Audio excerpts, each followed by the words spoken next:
Election Day, and voters are making their voices heard. Our team of reporters are covering every angle for you. Elijah Westbrook is on the New York mayoral race. Christina is on the New Jersey governor's race. We'll continue to bring you team coverage throughout the day on this story. And we begin with the New York City mayor's race. It's become one of the most high-profile elections in the country. Democrat Zohran Mamdani is up against independent Andrew Cuomo and Republican Curtis Sliwa. Elijah Westbrook is live at a polling site in Rego Park, Queens with more. Elijah. Hey, good morning to you once again, Chris and Mary. Yeah, so polling sites across the 5 boroughs, they are officially open. They've been open for a little more than an hour at this point, and maybe not right this second, but we have been seeing a pretty decent flow of voters going in and out, of course, casting their ballots. The New York City mayoral race all comes down to this. We will accomplish everything we have run on. Leading the Democratic ticket, candidate Zohran Mamdani, the 34-year-old Queens Assemblyman who could become the second youngest mayor in city history and the first Muslim mayor of New York. In his closing argument Monday, he said his supporters are changing the future of the city. Making history to show that when you focus and fight for working people, you can in fact remake the politics of the place that you call home. Then there's Curtis Sliwa, the Guardian Angels founder and Republican nominee.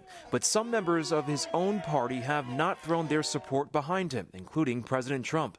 In fact, he was not moved by being passed over by the president and kept his fire on independent candidate Andrew Cuomo. To resurrect a political zombie, Andrew Cuomo, who's the reason we're in a crime crisis. No cash bail, raise the age, close Rikers Island. No. We're not going backwards. We're going forward. And in a late twist, President Trump endorsed Cuomo on Truth Social Monday, calling him the strongest choice to take on Mamdani and warning Republicans that a vote for Sliwa is also a vote for Mamdani. The president also said he would likely withhold money from the city if Mamdani is elected, leaving Cuomo to interpret Trump's lukewarm support of him.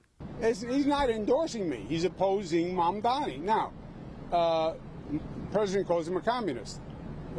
New Yorkers call him a socialist. But that turns off a lot of New Yorkers.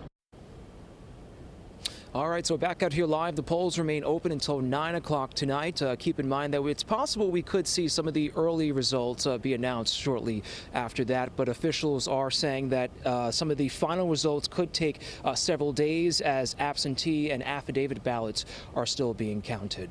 We're live right now in Rego Park, Queens. Elijah Westbrook, CBS News, New York. Okay, Elijah, thank you. New Yorkers will also cast their votes in other major races. Aziza Shuler has more from a polling place on the Upper West Side.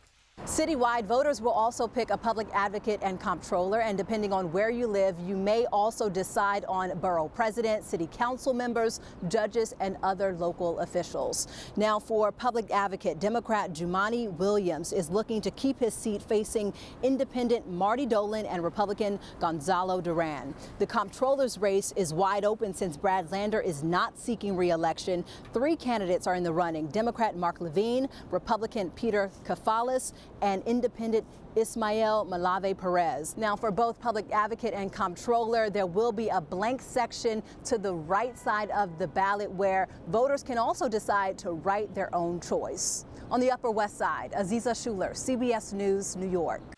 Now to New Jersey, in the hotly contested race for governor between Democrat Mikey Sherrill and Republican Jack Ciattarelli. Christina joins us live from Paramus, New Jersey with more. Christina.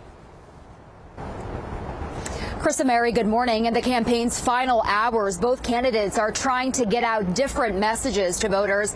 Democrat Mikey Sherrill is trying to tie her opponent to President Donald Trump, while Republican Jack Ciattarelli says this election is about New Jersey, not Washington, D.C. Jack Ciattarelli spent a portion of Monday speaking at a packed tavern in Totowa, where he was surprised with a visit from his son, who is serving in the Middle East. Ciattarelli told supporters he plans to shrink the size of the government to bring down taxes, replace the attorney general to make sure school districts don't keep secrets from parents, and get rid of cashless bail. Sherrill, who continued her 21-county bus tour with stops in Morristown and Union City, said she'll require immigration and customs enforcement officers to present identification when making arrests. She also says she'll focus on lowering the cost of living. But I've really focused my campaign on affordability, declaring a state of emergency on day one to freeze rate hikes and drive down costs for families, expanding the first-time home buyers credit programs. We're going to reduce the size and cost of our state government to afford a tax cut for individuals and businesses, which is long overdue. Also on day one, you get an attorney general who supports police and parents here in the state of New Jersey. Both candidates have scored key endorsements. President Trump backed Ciattarelli with another tele-rally Monday night, while former President Barack Obama rallied with Cheryl in Newark over the weekend. But on Election Day, it all comes down to the people of New Jersey. Cheryl will be in Montclair later on this morning to cast her ballot, while Jack Ciattarelli already early voted last week in Bridgewater. Reporting live from Paramus in New Jersey, Christina Fan, CBS News, New York. Christina, thank you. We're also keeping a close eye on the race for Jersey City Mayor. Former Governor Jim McGreevey making his political comeback as part of a crowded field in that race, along with Hudson County Commissioner Bill O'Day, Councilman James Solomon, and others. In the race for Nassau County Executive, Republican Bruce Blakeman is seeking re-election. In recent years, he's gained a national profile for his conservative stance. He's facing a challenge from Democratic Nassau County legislator Seth Kozlow, a former Queens District attorney. And another reminder as you get ready to head out the door in New York. Polls are open until 9 tonight. The New York City Board of Elections says if you are in line by 9, you will be allowed to cast your ballot. Also remember to flip the ballots over. They're two-sided and they include proposals. And in New Jersey, polls closed 1 hour earlier. They close at 8 o'clock in the Garden State tonight. And we have you covered on election night. We'll have a full hour beginning at 8 p.m. on New York 55. Then you can watch our Voters Decide streaming special beginning at 9 o'clock, followed by the news at 11. And we have resources on our website for all of your Election Day needs. You can research all of the ballot proposals, endorsements, and key issues. It's all on CBS New York.